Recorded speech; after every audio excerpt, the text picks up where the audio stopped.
Can I ask everybody, please, could you take a moment, take your cell phones out, and please make sure they're in silent mode? Yeah,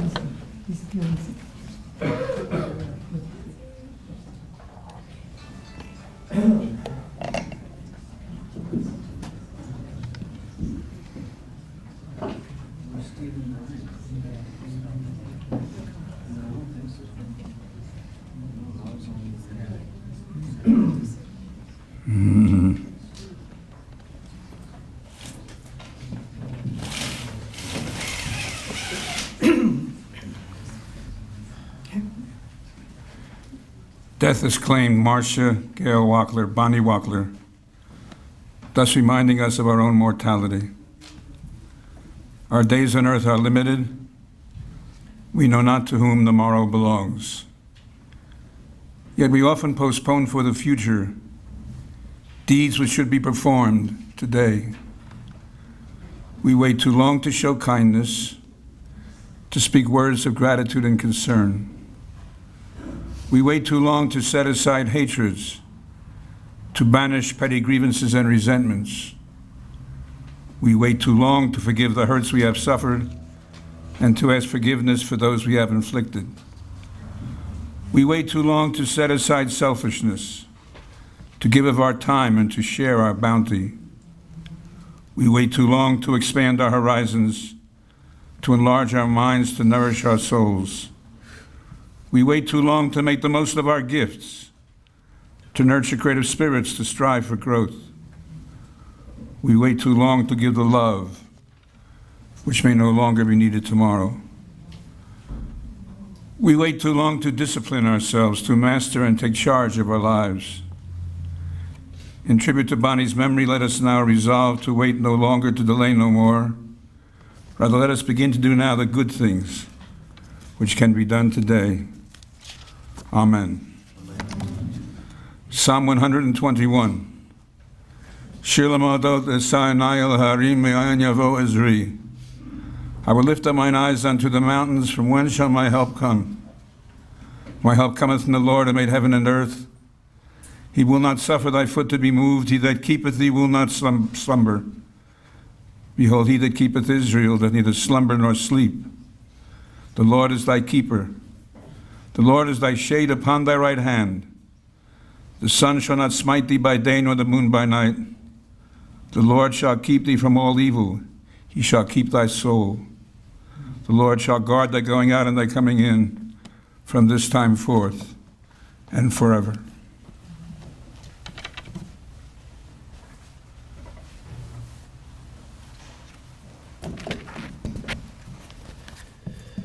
אשת חיל ממצא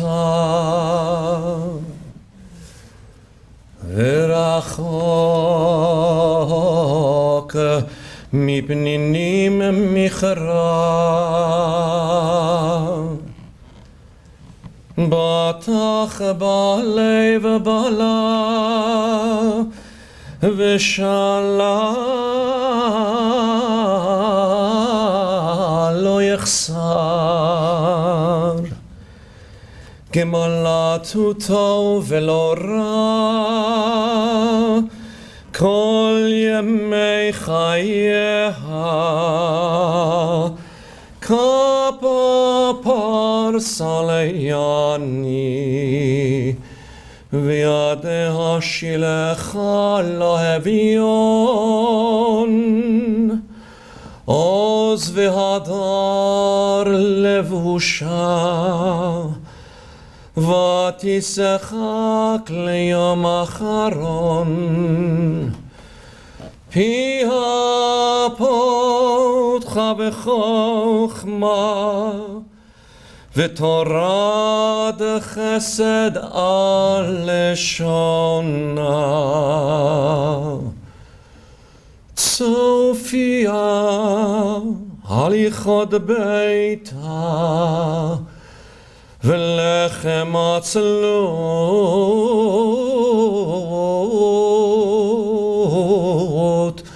לא תאכל כמובן נאהב ויאשרוה בעלה ויהללה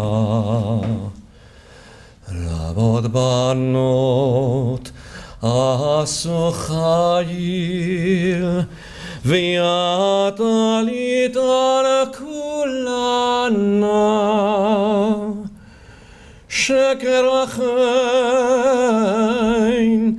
והבר היופי אישה יראת אדוני היא תתהלל תנו לה מפרי ידיה ויעללוה ושערים מעשיה אשת חיל מימצא ורחוק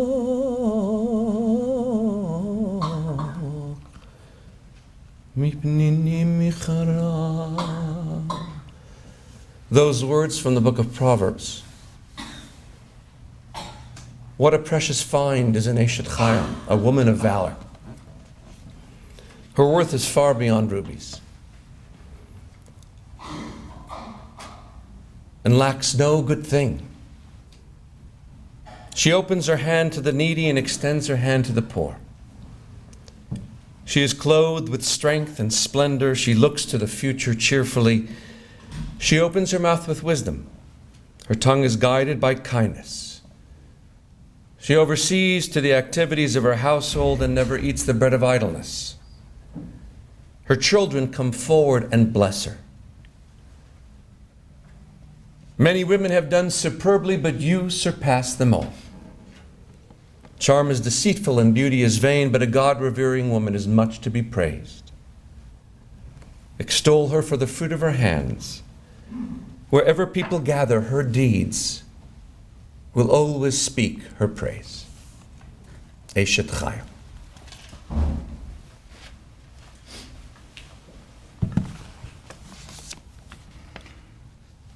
There are a number of designated speakers, and I'm going to first call on Bonnie's son, Brian.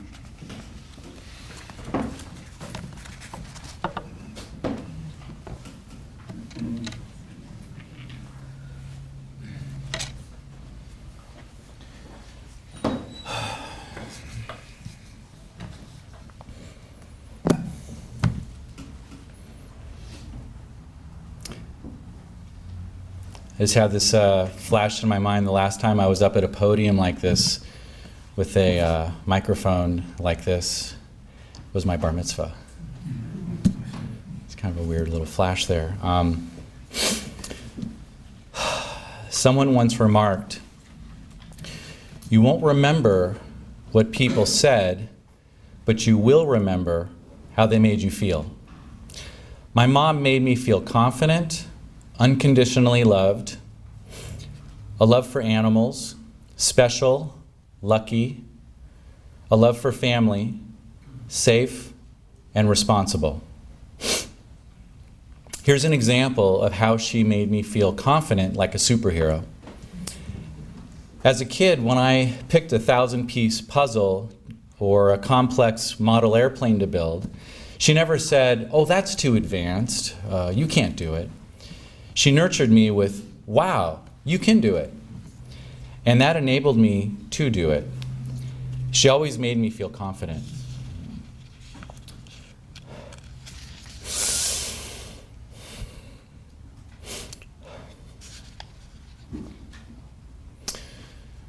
My mom made me feel unconditionally loved. I used to wear dorky glasses as a kid. You remember those. Of course, the Four Eyes name-calling soon followed. Now, my grandpa in Cincinnati was a Golden Gloves boxing champion, and he taught me how to fight. Now, in response to that, my parents explained that ancient Chinese proverb, which I'm sure you've all heard, that goes something like this. I'm going to do my best to translate. "Sticks and stones may break your bones, but names will never harm you." Okay, I know it's not Chinese, but it's probably just that old. My parents said I should never get physical with anyone unless I had to defend myself. And I certainly had several defensive fights growing up, but there was this one boy, and he always verbally bullied me, and I always ignored him. But one day in 6th grade, I was playing basketball at lunch with my friends, and he was on the opposing team, and he slapped the ball out of my hands with such force that the ball bounced up, hit me in the chin, and just gave me this huge jolt. I mean, if they had NBA-style flagrant fouls in 6th grade, this would have been one of them. And at that point, that was the final straw, and I pummeled the guy. Everybody pulled me off him. They had to wake him up with smelling salts. And I understandably got in a lot of trouble at school. And of course, my mom was called. And you know that feeling, I'm sure, of impending parental doom. So when I got home and I walked through the front door, she looked at me and then smiled, knowing that me, being the underdog, had delivered justice to the bully. And she hugged me hard and kissed me as an expression of her unconditional love for me. My mom also made me feel a love for animals and all living things. Our home was like mini wild kingdom. She loved all of our beagles, German shepherds, poodle, cats, hamsters, iguanas, lizards, fish, and chinchillas. And actually, to this day, and my family and my daughters can attest to this, and Selena as well, that I can't even squash a spider in the house. I will take it outside and put it out in the bushes. And this is because of the love for living things that she gave me. I kind of draw an exception, though, with ants. My mom made me feel special through her generosity. When I was in college, my mom was in her 40s, and she suddenly began yearning for memories from her childhood. Yep, you guessed it. It was a midlife crisis. And she asked me to help her buy a late 1950s Nash Metropolitan, just like the one that she drove when she was a teenager in Cincinnati. And many of you know this one and know the car. So I had some experience with old cars back then. So she asked me to help her buy it, and I did. And we got a black and white 1958 Metropolitan. Now at the time, this was my beginning of UCLA, and it was my first year of UCLA, and I finished the first year, and I was taking the bus all the time back and forth from the home where I was living. And then in the summer she said, "You know, Brian, you really need to have a car. Go ahead, take my Metropolitan." And that became my daily driver, as many of you know from the smirking. And it was my daily driver for 3 years, all through college, thanks to her. And by the way, I still have it. And she really knew how to make me feel special. She also made me feel a love for family. She would do anything for her family. I can't even try to count how many Little League baseball games she slept all 3 of her sons to, and how she took all of us brothers back to Cincinnati to spend time with her family there, many times over the summer. And I also have a deep love for family, in large part because of my mom. She made me feel lucky, as she seemed to always just come swooping down to rescue me just at that right moment. In Franklin Elementary School, for example, for some reason, I never wanted to use the school bathrooms. So I always held it until I walked home. Well, one day, I must have drank too much water. And halfway home, it started. You know that feeling of an ever-expanding bladder?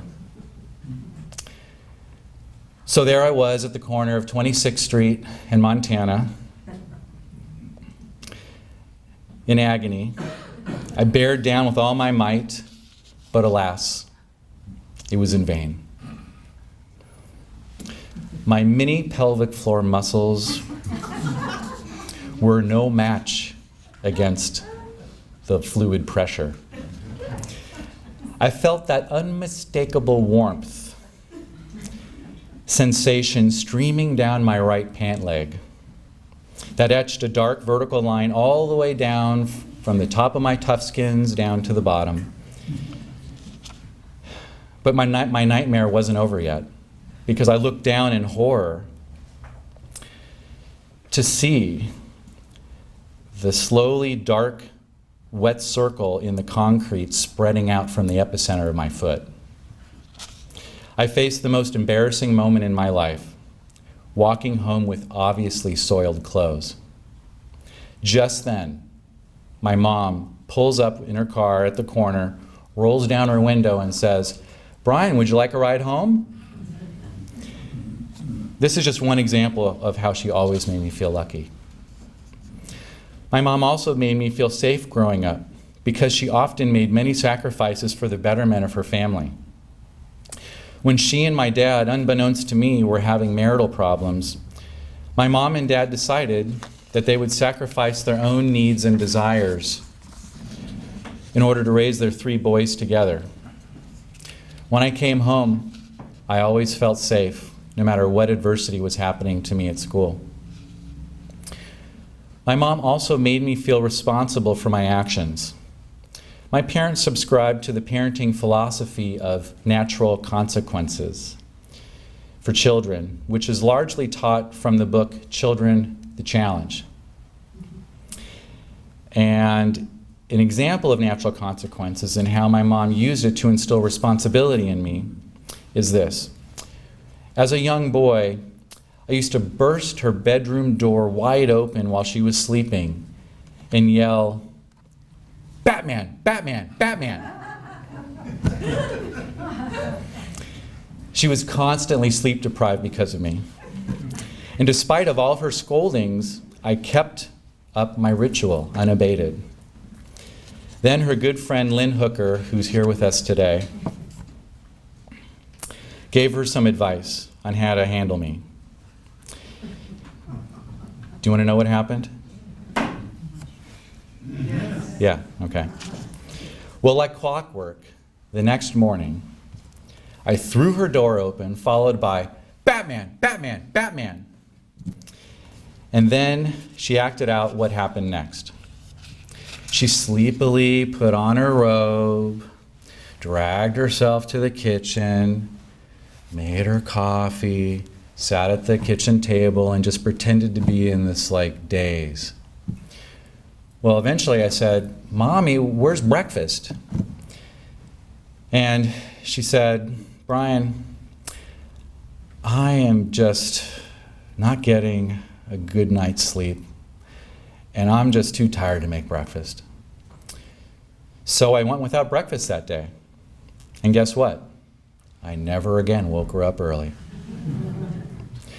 Throughout my childhood and my early adulthood, she made me feel responsible and prepared me for the path of life.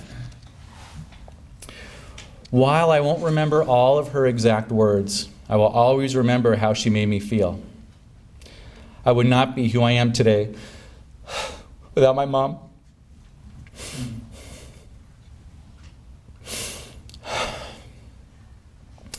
I miss her as much as you do. But know that at last, she is in a happy place with her parents, family, and friends. Her legacy lives on through you. Thank you for coming.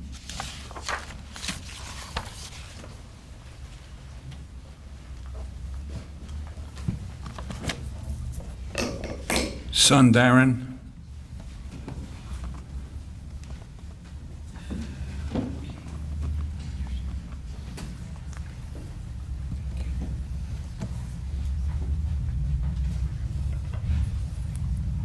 Oh, so many faces.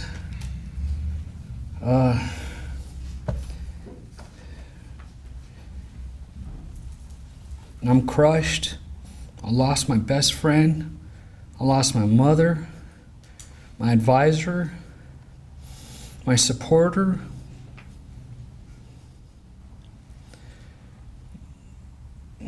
And all that I have now are the memories of all the friends, the family that she touched. And boy, did she touch. I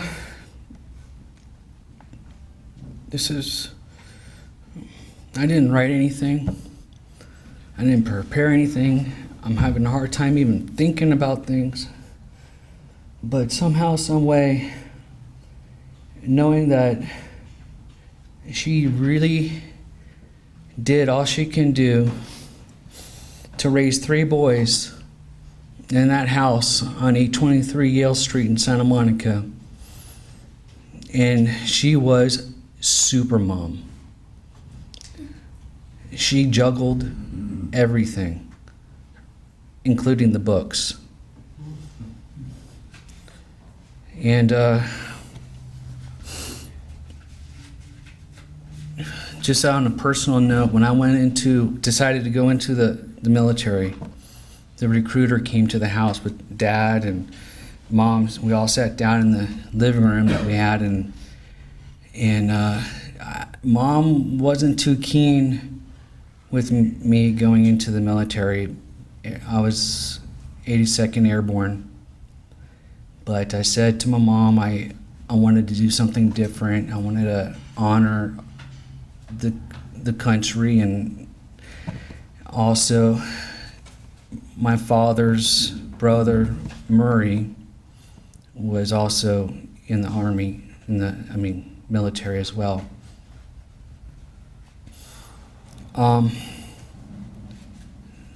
They gave me their blessing, Mom and Dad, and I went in. The rest is history. But Mom fought a huge fight with a lot that she went through.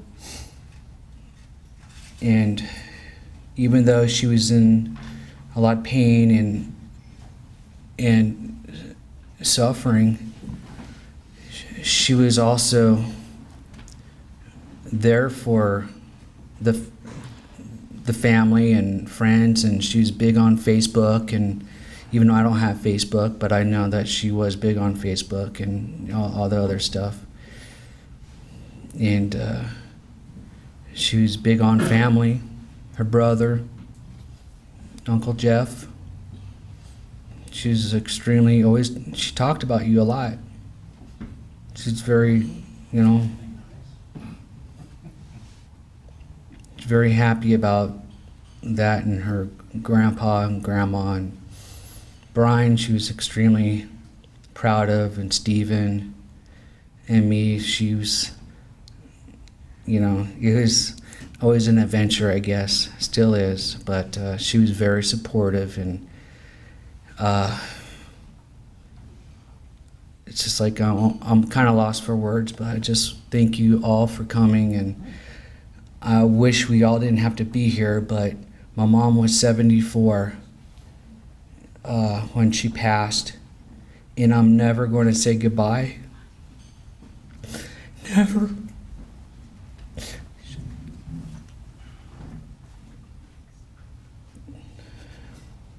Never.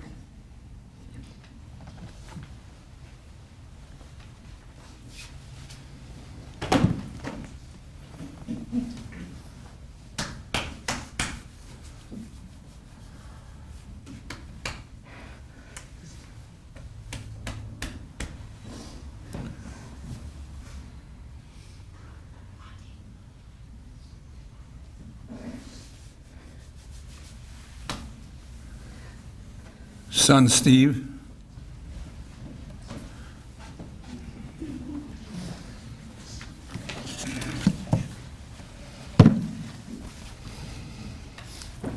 Well, I thought mine was going to be the most emotional one, so, I do take after my mother, so let's wait and see. You'll notice there's some parodies, and I promise I didn't collaborate with Brian in what I'm speaking of. I wrote this on the airplane on the way over. First of all, I'd like to thank everyone for coming out today and paying tribute to our mother. The support has been overwhelming and is a testament of how many lives our mother has touched throughout the years. Our mother,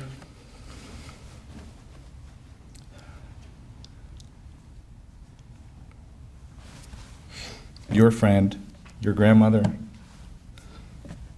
your aunt, your cousin, your mother-in-law, your sister,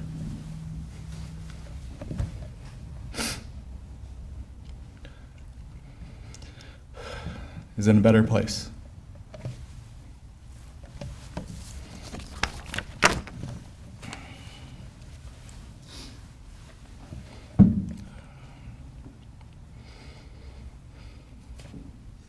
She's no longer in pain and suffering and is now with those before her, especially her mom and dad, who she loves so dearly. We all knew she had various ailments and health issues, but we also knew or thought after every time we spoke with her or visited with her that she was immortal. Bye, Mom. I love you. Talk to you soon. Keep trying to get better. We support you. Or bye, Mom. It was nice seeing you. We will try and come out and see you again soon. Or we look forward to you visiting in Chicago soon. Small facets of motivation to help spark her on a path of recovery, or at least a higher rate of tolerance of discomfort so she can see her family. She tried and tried, but a person can only endure so much before their body gives up.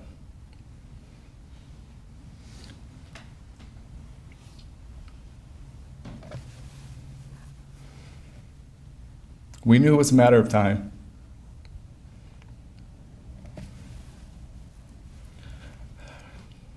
But did not think the time was now. She was 73, way too young. Just way too young. She was vivacious, charismatic, a loving individual who loved to dance, loved to sing, loved her children, especially loved her grandchildren. She loved animals. I think Brian covered this, but I believe at one point we had 4 German Shepherds, a beagle, a couple poodles, cats, some fish, and some hamsters. She continued her love for animals to the day she passed, leaving behind her calico cat, Callie. Her grandparents also instilled a sense of Jewish identity with my mom, which she thoroughly enjoyed and carried over to her children. My parents sent us to Camp Ramah for years to help us develop our Jewish identity. Some of it was for that, but I think some of it was a 4-week vacation from their boys. We were all bar mitzvahed and continued our studies throughout high school as well. She's helped my family understand the importance to continue to evolve in our religion, and for that, I'm ever thankful. She rarely judged. She merely accepted you, not for what you can do for her. And if she judged wrong, she eventually acknowledged it. Unconditional love is something innate. It's not something that is learned or taught or bought. It is something you are born with. She loved unconditionally. She loved her boys, and she loved those around her.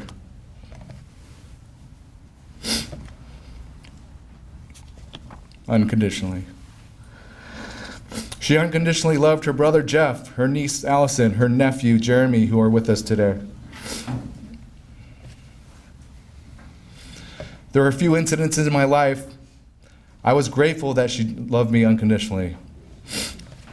The first one that comes to mind was when I was 13. And my dad and one of my brothers were at the Dodger game. And my mom and my other brother were in Cincinnati visiting family. I thought it might be a good idea to take the family 1978 V8 Oldsmobile out for a spin. No formal driving, mind you. Well, as you can imagine, the story doesn't end well, with me taking a turn too fast on Burlingame and Brentwood, uprooting a tree and hitting a house. Morgan and Hannah, I'm just kidding, by the way.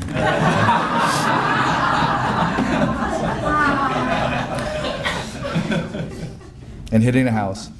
Oldsmobile totaled. I always tell my dad I did him a favor because he would still be driving that car around today.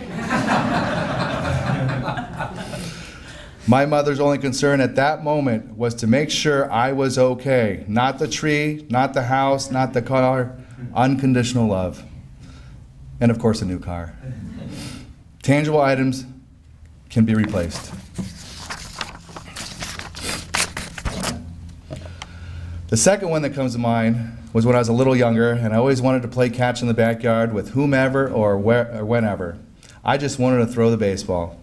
I would throw with friends, my dad, my brothers, sometimes even with my mom.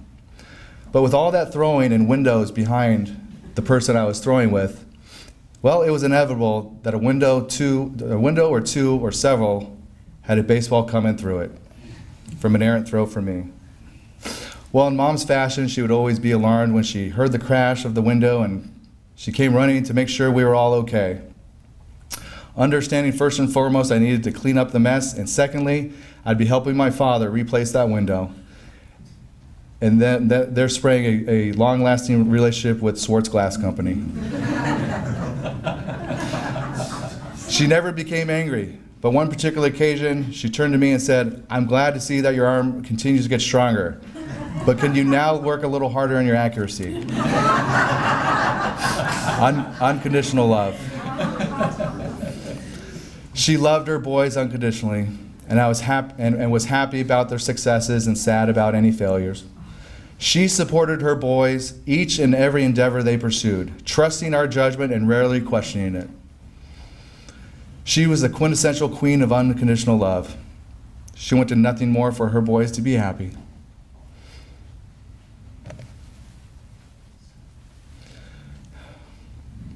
Anytime we would talk about the grandchildren, she had a little pep in her step. She thoroughly enjoyed speaking to Lori and I about our son Morgan and our daughter Hannah. She would always call them her babies and wanted to hear about everything they were up to.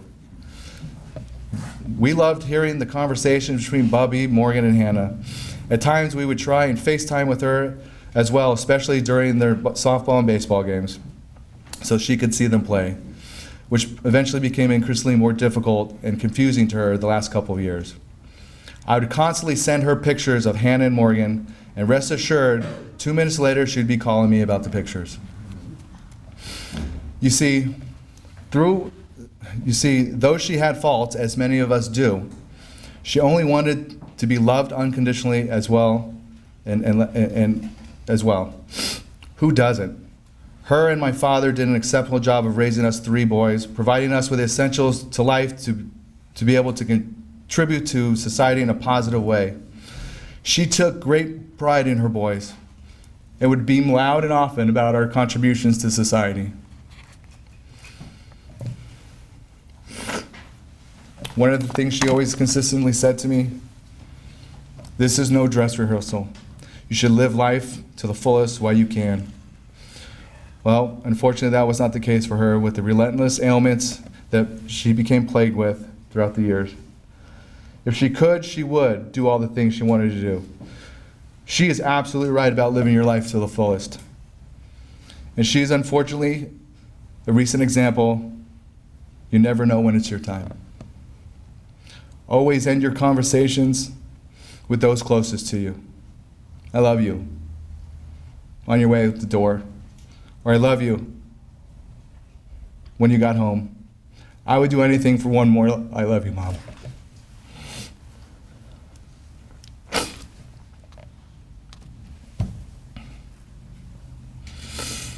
Call, text, email, send a letter to your sons, daughters, or moms today. Close ones. Tell them you love them and appreciate them, because you never know what the future holds. I remember my mom as a child.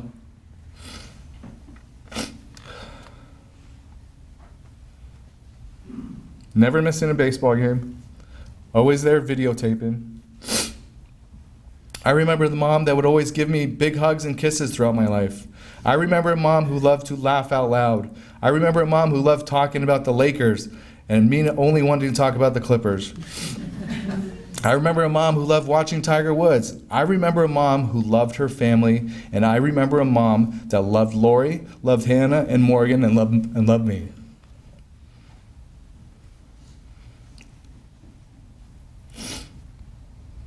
I loved my mom, and she loved me back.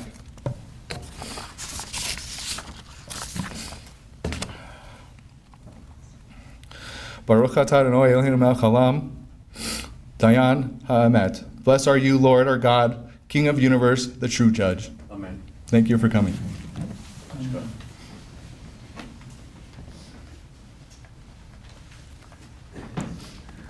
Brother Jeff.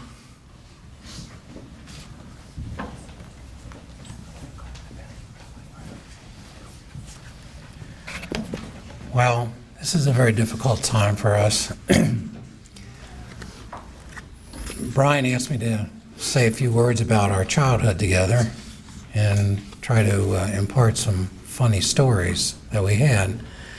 But Bonnie and I were not the closest because she was 4 years older. She had her own life and I had my life.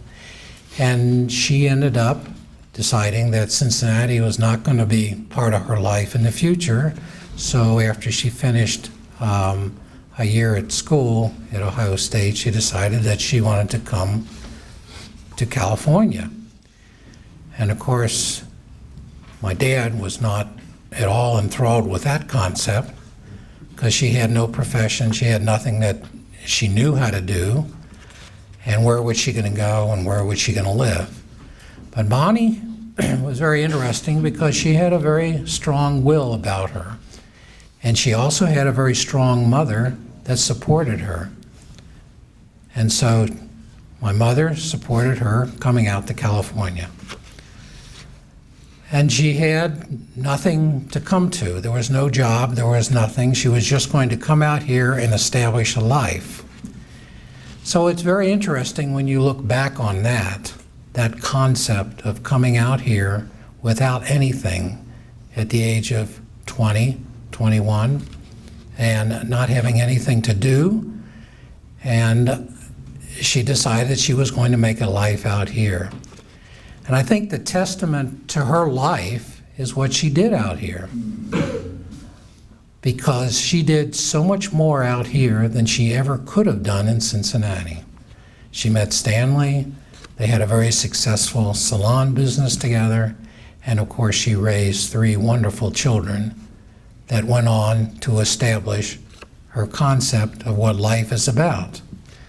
And I think that when I try to look back on the funny things that we did as children, there are very few of those memories there. The only thing that I can tell you is that Bonnie had an incredible wealth of friends, and these were female friends. And Bonnie always made sure that they had sleepovers on Friday night at our house. And she would bring 2 or 3 of them over to sleep over. And of course, I was like, 12, 13, hormones beginning to raise and everything. And she brought these lovely women in to sleep over. So I had to go and play in the band on Friday night to the football games, and knowing that she had these 2 or 3 lovely women at home. But anyway, that was the epitome of Bonnie because she did what she wanted to do. We did not have a close relationship over the time that she was in Cincinnati because she had her things that she was doing and I had my things that I was doing. And we kind of went in different directions. But when she came out here and I saw what she was able to establish, it was incredible. And I think her sons obviously imparted all of that to all of you.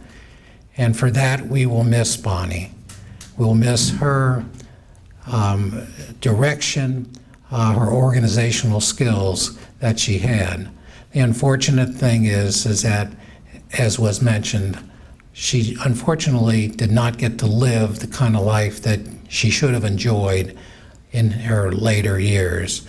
And that's because she did not follow one thing that I told her. And that was, I said, stop going to the doctors. Now, I'm a retired physician. Of course, Brian's a very successful physician. And I kept saying to her, stop going to the doctors. They're not going to be able to help you. I said, you know, in spite of that, she continued to go to see doctors who probably, unfortunately, did not help her like she thought she could be helped. So, Bonnie, we will all miss you. I will always miss all the cards, all the phone calls on the different holidays. She was always the first one to send me an e-card on my birthday, on Father's Day, Hanukkah, any holiday you can imagine, I got a card about. So it's a tribute to her. But I think her family that she established out here is a real tribute to what she accomplished.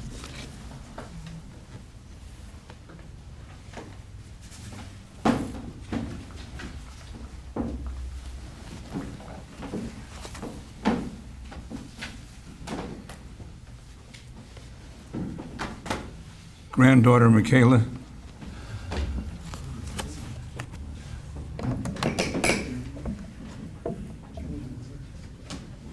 Speak into the mic,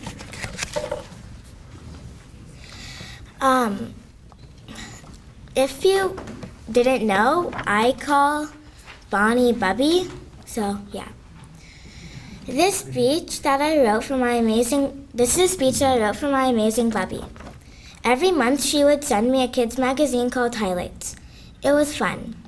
In the magazine they had a few pages of hidden pictures. That was my favorite part about the magazine. That was very kind of her to give me the Highlights magazine. Every time I look at that magazine, I would picture her in my mind. Now, let's start talking about our memories together. Every time we would visit her, we'd have lots of fun. Me and Bubby loved playing with her dog Toby and her cat Cully. Another memory is whenever I'd come to her home, she'd always greet me with her arms wide open for hugs and kisses. I wish I could see her once more.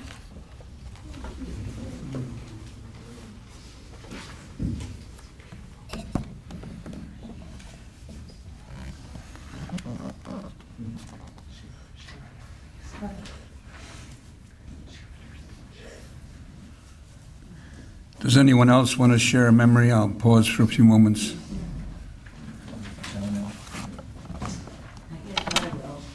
No, go ahead, Lynn. Go ahead.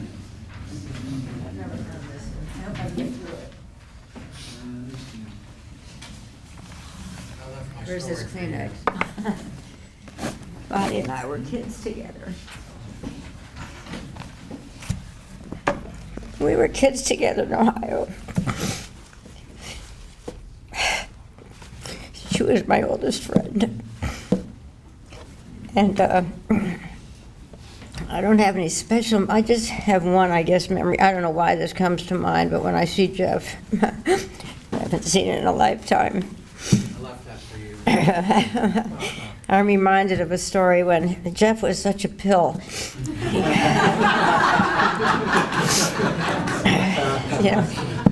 You know, Bonnie had great friends, it's true, and I had the privilege of being one of them.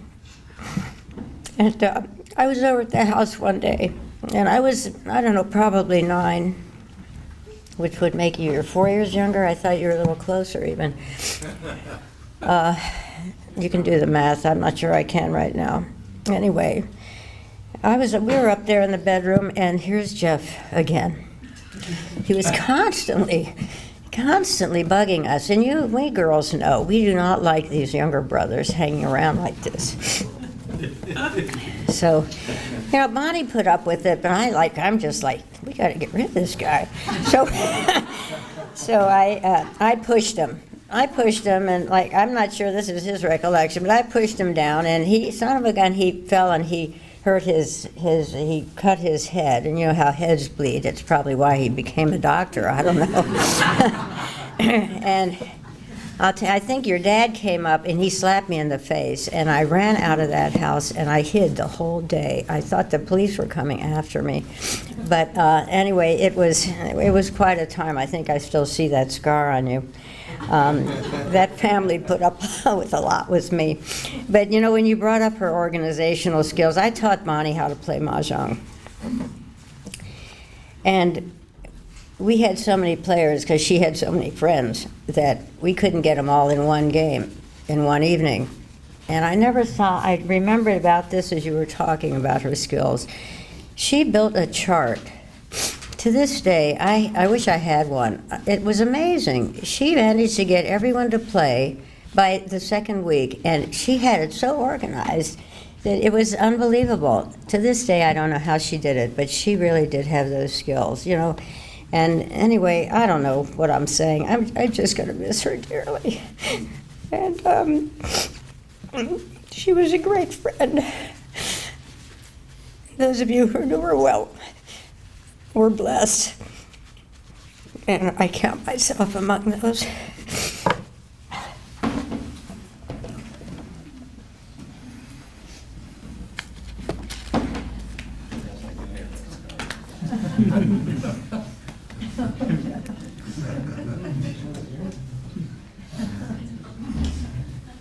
Can I go on? Do you want to say a few more words? Yeah. Two more. This is from Hannah and Morgan. She was very kind and sweet. We loved her dearly. She always smiled when my brother and I came into the room, which made us happy. She always loved to give us gifts. She always asked my mom and dad how we were and what we were up to. My brother and I enjoyed speaking to her as often as possible. She always wanted to speak with us, which we know made her happy. Whenever she would hear our voices, she sounded happier. We were so happy when we were able to see her. It put a smile on our faces. We love her dearly.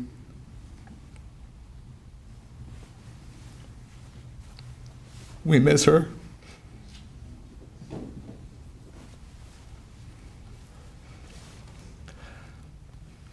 We love her.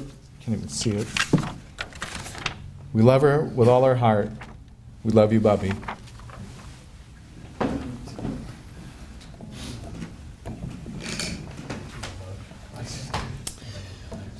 My daughter Jordana asked me to read a letter that she wrote to her grandma, who she called Bubby.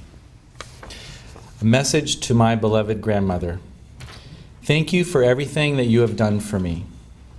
Nobody is happy when someone passes away, but you passed peacefully, not in a hospital with tubes and machines, but in your chair. I am grateful for that. I remember the last visit.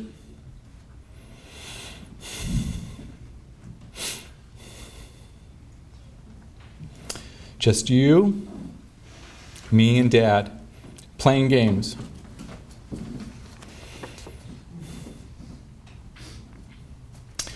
I hope you remember all of the fun together, and California is truly the golden state with you around.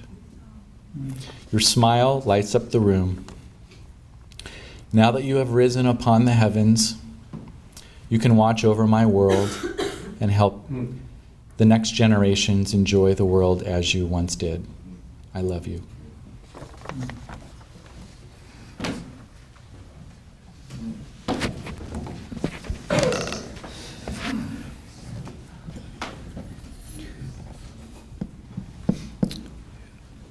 I love my mother and I love my father, for without them, we wouldn't be here. But I know that my mother wanted the best for all of us, and she touched, like I said earlier, everybody here. And when she was kind of a year or so ago, she kept falling in her apartment, and I consulted Brian, and I mentioned, believe to Steve too, that we need to do a fall prevention, in her room, because I do not want to lose my mother because she fell and hit her head on something. Because I really felt that my mom, was going to get somewhat better and continue to maybe live a little bit better where she was at, because she really enjoyed where she was at, and we wanted her here desperately, but I had to honor that she wanted to be there in Oceanside. And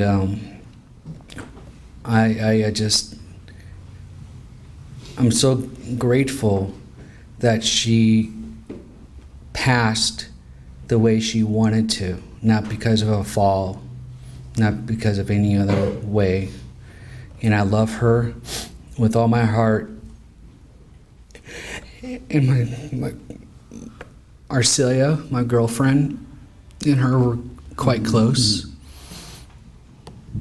And she always asked about my dad, even though they were separated and divorced and all that, but she always asked for my dad. And she would call and talk to Gail. In fact, she called about a week or two ago and asked Gail, how's Dad doing? And I'm like, that's the unselfishness that she's about. She's, even though with all her pain and agony, and perhaps she knew something soon was imminent for her, she still reached out and asked about other people. And in divine, in the divine, where we're from, and I guess where we go back to, I'm just very honored to be her son. And I love you all for being here, and I love Mom. And I'll never say goodbye, like I said earlier. Joshua ben Yosef.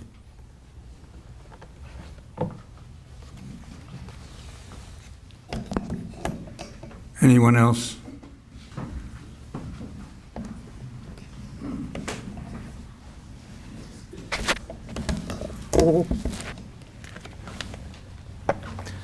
Hello, everybody. My name is Al. I was fortunate enough to be with Bonnie for the last 10 years of her life, and it was. I feel honored to be in that position. I don't have a lot of experience with her like you all do, so many years. I do know that she was probably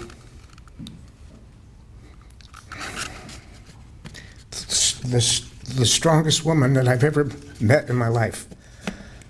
Her will was undaunted. She usually wanted things her way, and she got them. Me being a musician, we embarked on a whole other life. Went on some, what they call a blues cruise. Went on 11 blues cruises. You have never seen the joy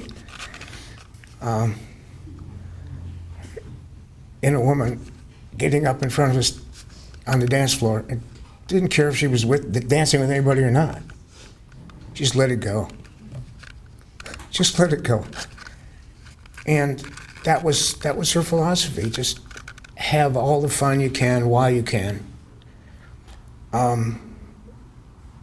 We met.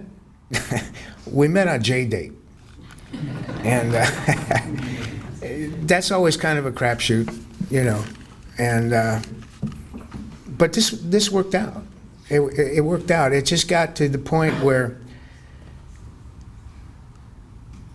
she got so many issues, health-wise, one thing after another. Couldn't catch a break. Could not catch a break health-wise. And she tried in the beginning. She tried to follow all the programs, all the orders, all the protocols to get better. And nothing worked. And I guess it was about 8 years. Every day of her life, there was some kind of pain, and it wasn't false. It was there. It was a pain, and And she would say to me so often, in fact, 3 weeks ago was the last time I talked with her. She said, this isn't a life, this is existing. And she wanted to be, like her sons have said, she wanted to be with her mommy and daddy. That's what she kept saying. So I think she finally made a deal with Hashem, and she's with her mommy and daddy. And she talked about her high school sweetheart, Barry, I think was his name, how she used to ride on the back of his Harley. Is that right, Jeff? And she wanted to do that. So right now, I think she's on the back of that Harley. And she's going over to Mom and Dad's house. And for those of you who it applies, I just want to say, take care of your parents. It's so important. It really is. When we were young, they wiped our tears, our noses, and our backsides. Now it's our turn, and it's so important because, like was said in the opening remarks, you don't want to do it too late. You just don't. It's very, very important. So, thank you for letting me speak.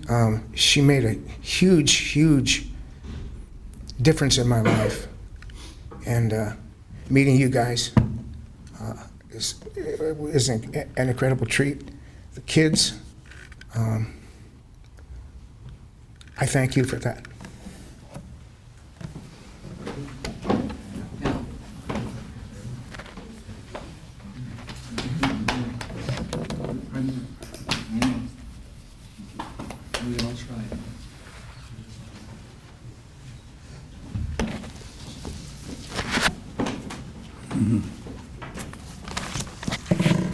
Hello, I'm Selina's mom, and I met Bonnie 26 years ago. And the words I'm going to say, they're not my own. A very dear family friend emailed this to me yesterday and to Brian. And I would like, with your permission, to read it to you.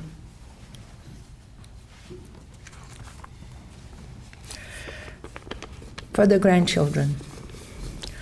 I have slipped away into the next room. I am I, and you're you. Whatever we were to each other, that we are still.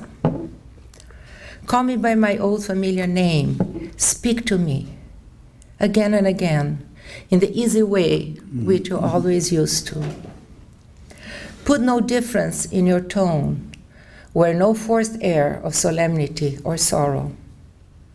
I am Bonnie. I am Bubby. Laugh as we always laughed at the little jokes we enjoy together. Pray, smile, think of me. I am Bonnie. I am Bubby. Let my name be the household word that it has always been. Let it be spoken without effect, without trace of shadow on it. Life means all that it is and ever meant to be. It is the same as it ever was. There is an unbroken continuity. Why should I be out of mind? Because I'm out of sight. I will always be there, Bonnie, Bubby to you. I'm waiting for you for an interval, somewhere very near, just around the corner. I am just in the next room. All is well. This is from Canon Henry Scott Holland, 1847. Thank you.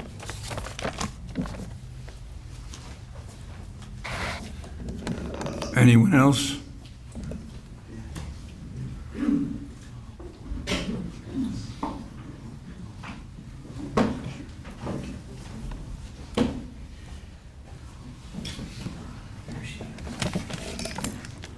Hi, everyone. I met Bonnie when we were 8 years old at our first sleepaway camp, Camp Livingston, right outside of Cincinnati, Ohio. We spent the whole summer together and parted. We found out that, oops. Anyway, we did not see each other again until we were in 7th grade. She went to one grade school and I went to another. I remember walking into homeroom and hearing somebody yell, "As I live and breathe, that if it isn't Laura Blumenthal." And that was Bonnie. That was the Bonnie that I knew and came to love. We were friends all through high school. And as we got older, especially as we were old enough to drive, we found a lot of very interesting things to do. And I'll just leave it at that. Stand away from the mic. Oh, okay. We graduated high school. Bonnie went to Ohio State. I went to Ohio University. In 1962, she moved out here. I followed 5 years later.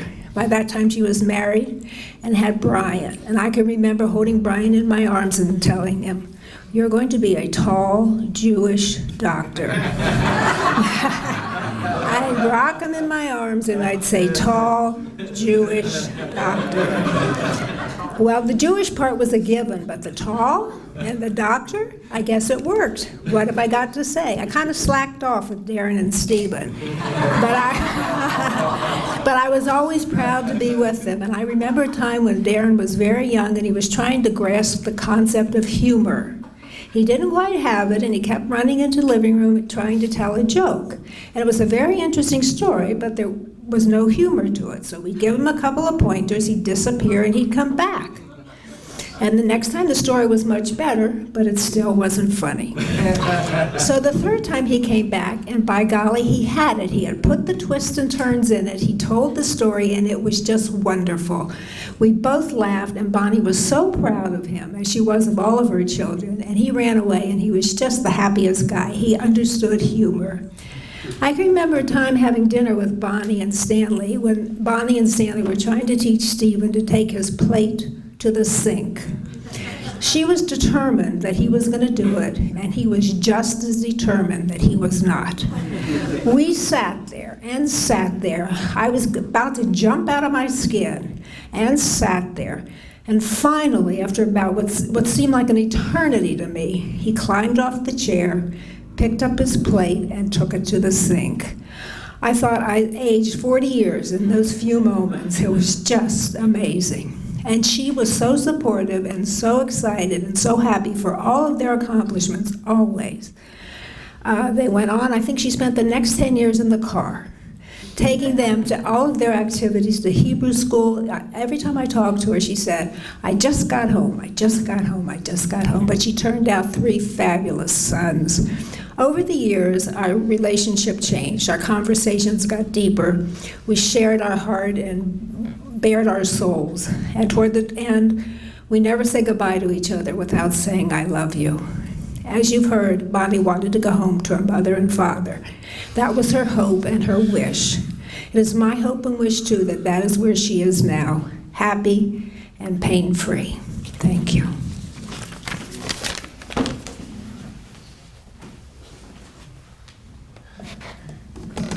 Before I speak, if anyone else wants to share a memory. Anyone else? I think when you get together later on, there'll be many opportunities to share additional memories. Thank God this family is blessed with a lot of good memories of a wonderful woman.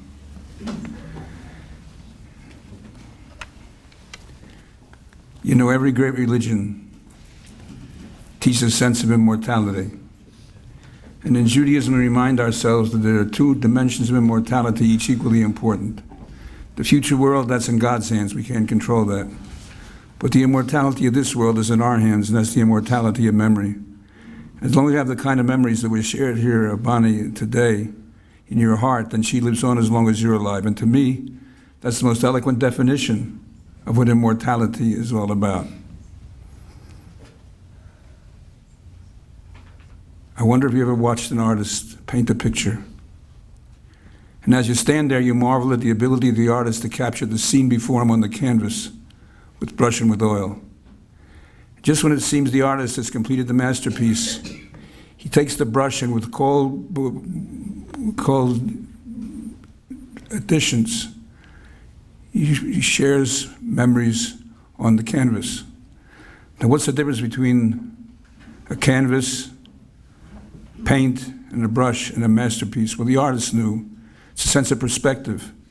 Sometimes it takes a sense of perspective to understand the person's life. The artisan, when you see the artisan, you step aside and you see the dark shadows as well. We all have wonderful memories of Bonnie.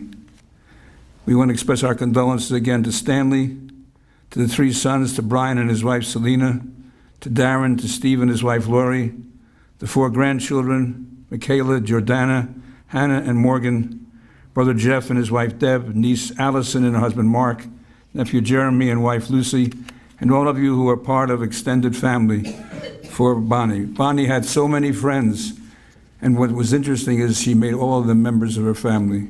She loved you all very, very dearly. These are the beautiful brushstrokes in her fabric of eternity. As you all know, she was born in Cincinnati and came to California. She belonged to Adat Shalom, and I was privileged with my wife to have a friendship over the course of the years. She belonged to a Chavurah. She enjoyed playing Mahjong, but most importantly, she enjoyed all of you. And thank God you're blessed with wonderful, wonderful memories. I want to share some words of comfort and consolation. Let me rest, for my spirit has had its bounty of days and nights. Dry your tears, my friends, and raise your heads as the flowers raise their crowns to greet the dawn. Come close and bid me farewell. Touch my eyes with smiling lips, so the children grasp my hands with soft and rosy fingers. Let the aged place their veiled hands upon my head and bless me. Let the young come close and see the shadow of God in my eyes. Let the aged hear the echo of his will racing with my breath. Leave me then, friends. Leave me and depart on mute feet. Leave me to God and disperse yourselves slowly. Go back to the joy of your dwellings, and you will find there that which death cannot remove from you and me. How I have loved and cared for you all. So think of me kindly, friends, for in your joy I will delight, and your success will I be remembered. Leave me in peace. You go on your journey, and I go on mine. Bonnie has now completed her journey on earth, and now she departs on the most important journey of all, the one to God's eternal universe. We offer the sincerest of prayers, Zichronah Livracha, that her memory be a source of blessing and confrontation, and there may always be wonderful memories of Bonnie in your hearts. So may it be God's will, and let us all say, Amen. I'm going to ask us now, please, to rise for memorial prayer, L'El Molei Rachamim.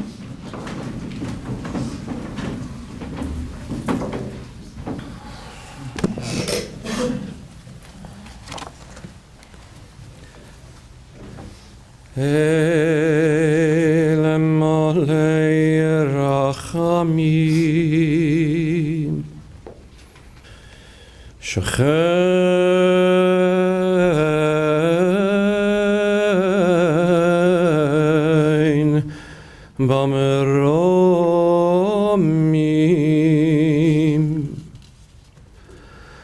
Hamtzei Menucha Nechona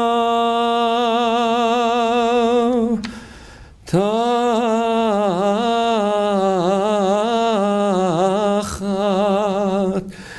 Kanafei Hashchina V'malo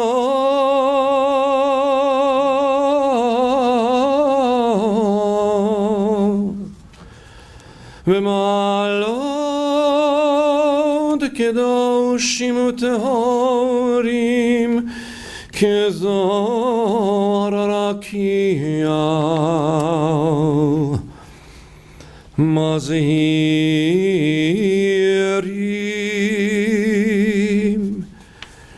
Et Nishemat Mechla Bat Mordechai V'Beila She'alecha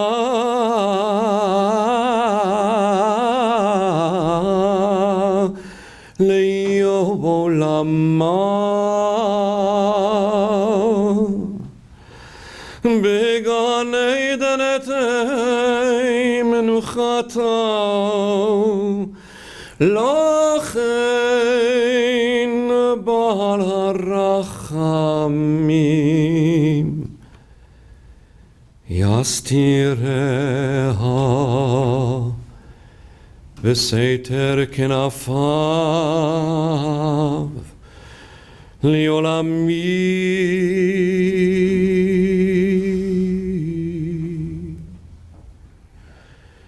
ויצרור בצרור החיים את נשמתה. אדוני הוא נחלתה ותנוח בשלום על משכבה. ונאמר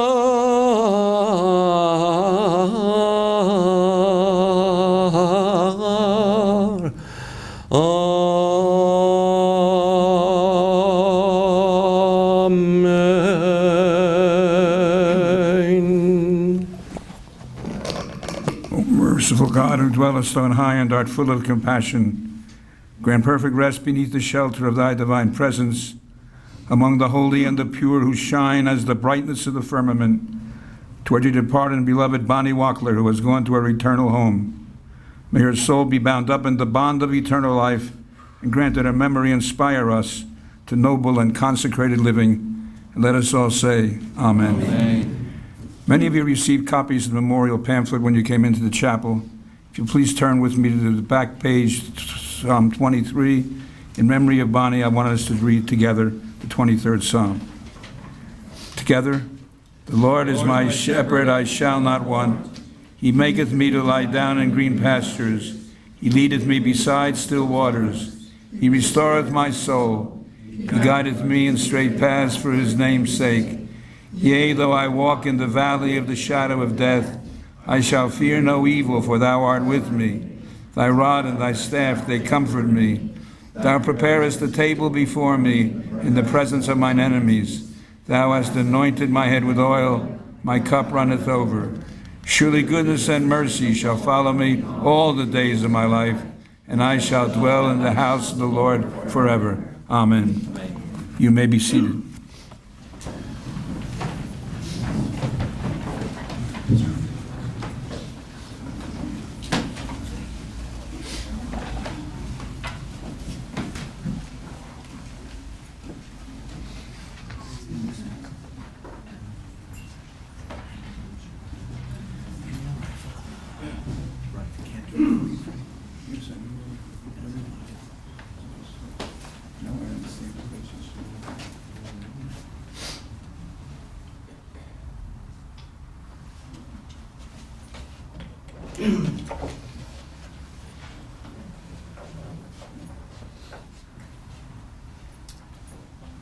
Thank you, Rabbi. Thank you, Cantor. Loving family, dear and devoted friends, religious services for Bonnie Wachler are being officiated by Rabbi Mordechai Wallach and by Cantor Chaim Frankel. On behalf of a very grateful family, I wish to express their deep appreciation and gratitude to each one of you for being here today and helping to give them strength and support.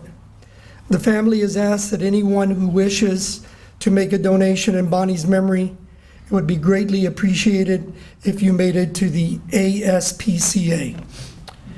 Our service will conclude in Mount of Olives, so when I dismiss you from this chapel, I ask respectfully, please, in accordance with Jewish tradition, do not stop here to greet the family or extend your condolences. This should not occur until after the burial has taken place. So please, when we leave the chapel, please go directly to your cars and allow the hearse to lead you in a procession to Mount of Olives. Bonnie should be the first person to arrive at her final resting place. After the gravesite service, you're all invited back to the mortuary building, to the Groman Eden Mortuary Building, the hospitality suite, for a celebration of Bonnie's life. The family has named the following individuals to have the honor of escorting Bonnie's casket.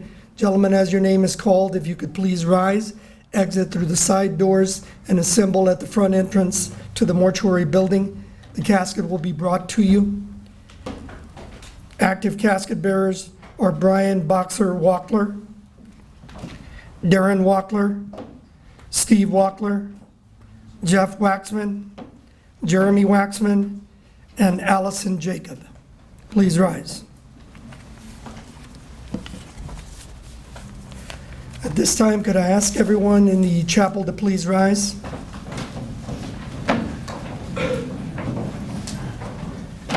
In just a few moments, the casket will be escorted out of the chapel. We're going to ask the family to join in walking behind the casket with the rabbi and the cantor. Everyone else, please follow behind the family. We end our service with these words. It is written that because God cannot be everywhere, he created mothers. Bonnie Wachler was such a mother. May her name and her memory be forever for a bracha, for a blessing. And we say together, Amen.